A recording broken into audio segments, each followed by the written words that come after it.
Hello दोस्तों, स्वागत है आपका मेरे इस यूट्यूब चैनल पर। मैं आपके सामने लेकर आया हूँ एफसीएल पानीपत रिफाइनरी का 2020 और 21 से रिलेटेड कुछ महत्वपूर्ण प्रश्न।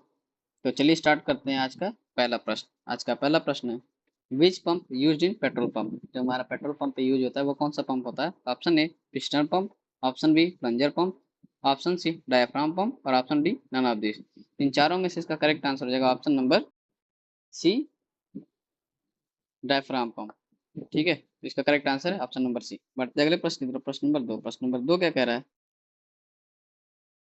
विच colour use for confined space. Option A blue, option B yellow, option C red और ऑप्शन डी व्हाइट। दोस्तों, सेफ्टी से रिलेटेड एक और मैं वीडियो अपलोड कर चुका हूँ, आप वो वीडियो जाकर देख सकते हैं या मैं उसका लिंक डिस्क्रिप्शन में दे दूंगा। तो इसका आंसर आपको बताने के लिए कुछ सेकंड्स का टाइम है, आप आंसर दे सकते हैं। तो ऑप्शन ए है ब्लू, ऑप्शन बी है येलो, ऑप्शन सी है रेड और ऑप्शन डी है व्हाइट। तो इसका करेक्ट आंसर हो जाएगा ऑप्शन नंबर बी, येलो। ठीक है, तो बढ़ते हैं अगले प्रश्न की तरफ। प्रश्न नंबर तीन। प्रश्न नंबर तीन क्या कह रहा है? Which compressor used in large natural gas. ठीक है, ऑप्शन ए है centrifugal, option B reciprocating, option C है स्क्रू और ऑप्शन डी है ब्लोअर। तो जो हमारा इसमें जो कंप्रेसर है, जब सबसे ज्यादा कंप्रेस कर पाता है नेचुरल गैस में, तो क्या है? ऑप्शन नंबर ए, सेंट्रीफ्यूगल कंप्रेसर। ठीक है, तो बढ़ते हैं अगले प्रश्न की तरफ। प्रश्न नंबर चार। प्रश्न नंबर चार क्या कह रहा है? Dampener use in reciprocating pump. दोस्तों, पंप से भी रिलेटेड दो वीडियोस अपलोड है मेरे चैनल पर, वो वीडियो आप जाकर देख सकते हैं। तो ऑप्शन ए है डिक्रीज प्रेशर, ऑप्शन बी है लो सक्शन, ऑप्शन सी है कंटिन्यूअस फ्लो और ऑप्शन डी है नन ऑफ दिस। इसके भी आंसर के लिए आपके पास कुछ सेकंड है, आप आंसर दे सकते हैं। तो इसका करेक्ट आंसर हो जाएगा option number C, continuous flow. ठीक है, डैम्पनर जो होता है वो कंटिन्यूअस फ्लो के लिए लगाया जाता है रेसिप्रोकेटिंग पंप में, जब रेसिप्रोकेटिंग पंप सिंगल एक्टिंग होता है। तो बढ़ते अगले प्रश्न की तरफ। प्रश्न नंबर पाँच। प्रश्न नंबर पाँच क्या कह रहा है? Feed charge in distillation column. Option A top, option B reboiler, option C bottom और ऑप्शन डी है मिडल। जो हमारा डिस्टिलेशन कॉलम में फीड चार्ज होता है वो किस सेक्शन में होता है? इसका भी आंसर के लिए आपके पास कुछ सेकंड है। इसका करेक्ट आंसर हो जाएगा ऑप्शन नंबर डी, मिडिल में होता है। ठीक है, हमारा मिडिल में होता है। जैसे कि हमारा डिस्टिलेशन कॉलम है, ठीक है, तो जो हमारा मिडिल सेक्शन है यहाँ पे हमारा फीड चार्ज होता है। इसको बोलते हैं, जिस प्लेट पे होता है चार्ज उसको बोलते हैं फीड प्लेट। ठीक है, और फीड प्लेट से नीचे के सेक्शन को बोलते हैं स्ट्रीपिंग सेक्शन, और फीड प्लेट से ऊपर के सेक्शन को बोलते हैं रेक्टिफाइंग सेक्शन। ठीक है, तो दोस्तों याद रखिएगा, जब भी हमारा डिस्टिलेशन कॉलम में फीड होता है वो हमेशा सेंटर में होता है, बॉटम मतलब मिडिल में, और फीड प्लेट पे होता है। ठीक है, तो इसका करेक्ट आंसर होगा ऑप्शन नंबर डी, मिडिल में। तो बढ़ते हैं अगले प्रश्न की तरफ। प्रश्न नंबर छह। प्रश्न नंबर छह क्या कह रहा है? In reciprocating pump the flow is. हमारे रेसिप्रोकेटिंग पंप में फ्लो के बारे में पूछ रहा है। तो ऑप्शन ए है run, pump run slow, option B leak in line, option C है इंक्रीज इफ रेजिस्टेंस डिक्रीज और ऑप्शन डी है ऑल द अबव। तो इसके भी आंसर के लिए आपके पास कुछ समय है। इसका करेक्ट आंसर हो जाएगा option number C, increase if resistance decrease. ठीक है, तो बढ़ते अगले प्रश्न की तरफ। प्रश्न नंबर सात। प्रश्न नंबर सात क्या कह रहा है? विच device has lower compression efficiency. जो हमारे इन चारों में से जो भी हमारे डिवाइस है उसमें से सबसे लोअर कंप्रेशन एफिशिएंसी किसका है? तो option A blower, option B compressor, option C reciprocating और ऑप्शन डी है स्क्रू। मतलब ये जो रेसिप्रोकेटिंग और कंप्रेसर स्क्रू है, ये तीनों कंप्रेसर के फॉर्म में पूछा गया। ठीक है, तो इसका करेक्ट आंसर होगा ऑप्शन नंबर ए, ब्लोअर। ठीक है, ब्लोअर हमारा जो फैन से ज्यादा और कंप्रेसर से कम एफिशिएंसी रखता है, कंप्रेशन एफिशिएंसी। तो बढ़ते अगले प्रश्न की तरफ। प्रश्न नंबर आठ। प्रश्न नंबर आठ क्या कह रहा है? Good work place in which statement is incorrect. जो हमारा गुड वर्क है वो उसमें से कौन सा इनकरेक्ट स्टेटमेंट है इन चारों में से? Option A clean area, option B employ not supportive and can leave work place, option C है इम्प्लॉय वर्क विथ सेफ्टी और ऑप्शन डी है नन ऑफ दिस। तो जो दोस्तों इसमें जो करेक्ट मतलब इनकरेक्ट ऑप्शन है वो उसको बताने के लिए आपके पास कुछ समय है। तो इसका करेक्ट आंसर हो जाएगा option number B, employ not supportive and can leave work place. जो कि यह गलत है, क्योंकि इम्प्लॉय हमेशा सपोर्टिव नेचर रखता है और काम को छोड़कर नहीं जाता है। तो इसका करेक्ट आंसर होगा ऑप्शन नंबर बी। बढ़ते हैं अगले प्रश्न की तरफ। प्रश्न नंबर 8, प्रश्न नंबर 9। प्रश्न नंबर 9 क्या कह रहा है? Which is not part of a distillation column. जो हमारा डिस्टिलेशन कॉलम उसका पार्ट नहीं है, कौन सा? Option A reboiler, option B cell of distillation column, option C condenser और ऑप्शन डी है फायर हीटर। ठीक है, इसका करेक्ट आंसर हो जाएगा ऑप्शन नंबर, आप आंसर दे सकते हैं। इसका correct answer option number D. ठीक है, इसका correct answer option number D. दोस्तों जो रिबॉयलर होता है वो डिस्टिलेशन कॉलम पे, जैसे ये डिस्टिलेशन कॉलम है छोटा सा, ठीक है, तो रिबॉयलर जो है वो इसके बॉटम में लगा होता है।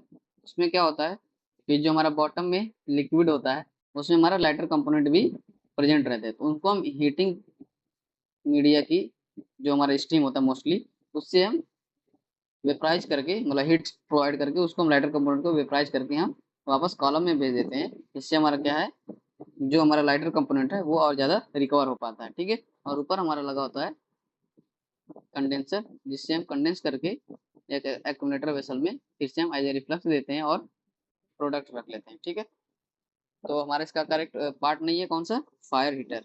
जो हमारा सेल ऑफ डिस्टिलेशन कॉलम है ये इसी की बात कर रहे हैं, जो उसका सेल है। ठीक है, तो इसका करेक्ट आंसर होगा ऑप्शन नंबर डी। बढ़ते अगले प्रश्न की तरफ। प्रश्न नंबर 10। प्रश्न नंबर 10 क्या कह रहा है? Which pump use in slurry type feed. जो हमारा स्लरी टाइप फीड है उसमें कौन सा पंप यूज होता है? Option A diaphragm, option B piston, option C peristaltic और ऑप्शन डी है ऑल द एबव। इसका करेक्ट आंसर होगा ऑप्शन नंबर ए डायफ्राम। ठीक है, पेरिस्टाल्टिक पंप है जो एक, वो पॉजिटिव डिस्प्लेसमेंट पंप का ही कैटेगरी में आता है। ठीक है, तो ये इस तरह के पंप का नाम जब भी देखेंगे आप, मतलब पेरिस्टाल्टिक, तो आप समझ जाएगा ये पॉजिटिव डिस्प्लेसमेंट टाइप की कैटेगरी का है। ठीक है, बढ़ते अगले प्रश्न की तरफ। प्रश्न नंबर 11। प्रश्न नंबर 11 क्या कह रहा है? If pressure inside the column. जो हमारा प्रेशर है, if pressure inside the column, उसका ऑप्शन देख लो क्या? Decrease slow vapour flow rate, ठीक है, ऑप्शन बी है increase slow flow rate of feed, option C है increase fast flow rate of feed और ऑप्शन डी है बोथ ए एंड सी। ठीक है, तो इसका करेक्ट आंसर हो जाएगा option number B increase slow flow rate of feed. अगर हमारा प्रेशर में, मतलब कॉलम में प्रेशर ज़्यादा है, ठीक है, मतलब प्रेशर है कॉलम में पहले से, जैसे एटमॉस्फेयर प्रेशर से ज़्यादा होता है तब की बात कर रहा है। तो हमारा बढ़ते अगले प्रश्न की तरफ। प्रश्न नंबर 12। प्रश्न नंबर 12 क्या कह रहा है? वर्क परमिट टेलर्स, हमें वर्क परमिट क्या बताता है? ऑप्शन नंबर ए है awareness regarding work, option B sleeping during work, option C है ड्रिंक ऑन ड्यूटी और option D none of this. तो जो हमारा जो वर्क परमिट है वो बताता है हमें अपने काम के बारे में, जिससे हम उस काम के बारे में बहुत सजग रहेंगे, रेडी रहेंगे, प्रिपेयर रहेंगे। ठीक है, तो इसका करेक्ट आंसर होगा ऑप्शन नंबर ए अवेयरनेस रिगार्डिंग वर्क। बढ़ते अगले प्रश्न की तरफ। प्रश्न नंबर 13। प्रश्न नंबर 13 क्या कह रहा है? 1 टन ऑफ रेफ्रिजरेशन मीन्स, ठीक है, तो ऑप्शन क्या है? 1 ton of ice melt at 2 degree centigrade in 1 day, option B है 1 ton of ice melt at 10 degree centigrade in 1 day, option C है 1 ton of ice melt at 0 degree centigrade in 1 day और option C D है 1 ton of ice melt at 100 degree centigrade in 1 day. इसका भी answer देने के लिए आपके पास कुछ समय है, तो इसका राइट आंसर हो जाएगा दोस्तों option number C 1 ton of ice melt at 0 degree centigrade in 1 day. बढ़ते अगले प्रश्न की तरफ। प्रश्न नंबर 14। प्रश्न नंबर 14 क्या कह रहा है? If damper is fully open then what happens. ठीक है, ऑप्शन ए है ID fan trip, option B है फायरिंग स्लो, ऑप्शन सी है एयर फ्लो लो और ऑप्शन डी है ऑल द अबव। तो दोस्तों बेसिकली हमारा ये बैलेंस ड्राइव, जो हमारा बैलेंस ड्राफ्ट टाइप फर्नेस होता है ना, उसके बारे में पूछा। ठीक है, बैलेंस्ड ड्राफ्ट, तो उसमें क्या हो जाएगा? इसका करेक्ट आंसर ऑप्शन नंबर ए। ठीक है, ऑप्शन नंबर ए हो जाएगा आईडी फैन ट्रिप। दोस्तों जब बैलेंस ड्राफ्ट होता है उसमें एक हम एफडी फैन और आईडी फैन लगा देते हैं। ठीक है, जिससे क्या होगा कि हमारा डैम्पर जो फर्नेस का है वो हमेशा क्लोज कंडीशन में रहता है जब भी आईडी चलेगा, और जैसे ही आईडी खराब होगा या बंद होगा तो डैम्पर हमारा पूरा ओपन कंडीशन में हो जाएगा। ठीक है, इसलिए इसका करेक्ट आंसर होगा ऑप्शन नंबर ए। तो बढ़ते हैं अगले प्रश्न की तरफ। प्रश्न नंबर 15। प्रश्न नंबर 15 क्या कह रहा है? Which is a direct type of heat exchanger. इनमें से कौन सा जो डायरेक्ट टाइप हीट एक्सचेंजर है? तो option A boiler, option B है shell and tube, option C है प्लेट टाइप और ऑप्शन डी है कार रेडिएटर। तो इसका करेक्ट आंसर होगा option number D correct answer है। ठीक है, का रेडिएटर। दोस्तों एक तरह से और समझा जा सकता है, जैसे बाइक के इंजन पर जो फिन्स बने होते हैं ना, जो बाइक के इंजन पर फिन्स बने होते हैं ऐसे ऐसे, वो भी डायरेक्ट टाइप हीट एक्सचेंजर है। और एक एयर फिन्स कूलर होता है, वो भी हमारा डायरेक्ट टाइप हीट एक्सचेंजर है। तो बढ़ते अगले प्रश्न की तरफ। प्रश्न नंबर 16। प्रश्न नंबर 16 क्या कह रहा है, which unit operation is mostly use in refinery. इनमें से कौन सा यूनिट ऑपरेशन है जो रिफाइनरी में यूज किया जाता है। Option number A distillation, option number B filtration, option number C coagulation और option number D none of this. इसके भी आंसर के लिए आपके पास कुछ समय है, आप आंसर दे सकते हैं। तो इसका करेक्ट आंसर हो जाएगा ऑप्शन नंबर ए डिस्टिलेशन। दोस्तों अगर आप चैनल पे नए हैं तो चैनल को सब्सक्राइब करना ना भूलें और साथ ही साथ बेल आइकन को भी ऑन कर लीजिए, जैसे मैं जब कोई नई वीडियो अपलोड करूंगा तो उसका आपके पास नोटिफिकेशन सबसे पहले पहुंचेगा। तो बढ़ते अगले प्रश्न की तरफ। प्रश्न नंबर 17। प्रश्न नंबर 17 क्या कह रहा है, which is correct about fin type exchanger. ठीक है, इनमें से कौन सा सही है फिन टाइप एक्सचेंजर के लिए। तो option A for decrease heat transfer area and decrease efficiency, for increase heat transfer area and increase efficiency, for increase flow rate of feed, और ऑप्शन डी है नॉन ऑफ दिस। जो हमारा H T का मतलब है, जो हमारा H T का मतलब है वो है हीट ट्रांसफर। ठीक है, इसका करेक्ट आंसर हो जाएगा option number B, for increase heat transfer area and increase efficiency. जो हमारा फिन्स टाइप है एक्सचेंजर, उस पर क्या होता है, जैसे ये कोई ट्यूब है, इसका area surface area outer surface area बढ़ाने के लिए इस पे हम बहुत पतले पतले मेटल्स के फिन्स लगा देते हैं, बहुत ही पतले पतले मेटल्स। ठीक है, उसके हैं फिन्स लगा देते हैं, जिससे क्या होगा, हमारा आउटर सरफेस का एरिया बढ़ जाता है और हमारा जो एयर का कांटेक्ट और इनसाइड ट्यूब्स का जो मटेरियल का कांटेक्ट टाइम बढ़ जाता है, जिससे हमारा अच्छा हीट ट्रांसफर हो जाता है।